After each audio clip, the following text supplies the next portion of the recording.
expectation ना पण budget तो प्रेजेंट करून बघून कितें करतलो तो नवे तो विल प्ले विथ वर्ड्स आनी बेजिकली तो सांगता कितें की आपल्यान हे प्रोविजन केलें पयर तुमकां हांवें वाचून दाखयलां तांचेच फायनान्स डिपार्टमेंटाची डायरेक्शनां कितें की 20% वयर मोडनाका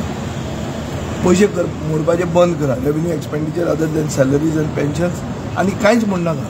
अशें तोच करता सो आनी मागीर कितें म्हणटा की तें डेफिसीट न्ही ते सरप्लस बजेट ते कशें ते तुका तुजें पाकीट मारता तो तुजें म्हणल्यार कोणाचें गोंयकाराचें सर्वसामान्याचें सो ही गेम तो शिकला आनी बजेट आतां प्रेजेंट करतलो आनी डिस्कशन जातलें 3 म्हयन्यांनी पावसाळे अधिवेशनात म्हळ्यार कितें तें जर तें शेळयतलें बजेट आमी तुमी सगळे आज घालतले सगळे अच्छे दिन आये हे सगळे ऑल इज वेल म्हणून ऑल इज वेलाचेर सगळ्यांनी लोकांनी न्हिदपाचें पूण लोकांच्या बॉल्सान कांय पडपाचें ना सादी वस्त तुका सांगता आयचे प्रश्नाचें एक उत्तर दिना की 26 कोटी 48 हजार रुपया तांणी जंकेटाक मोडल्या गेल्या 3 वर्सांनी 26 कोटी 48 हजार आनी तातूंत कितें आहा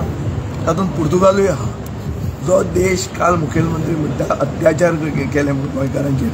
सो जंय जर तुमकां खावपाक जाय जाल्यार पुर्तुगेजाचें खावपाक पसून तुमकां लज दिसना आनी ते 48 हजार रुपया तुमी सोडना ही परिस्थिती आहा आनी what you can expect from can't expect anything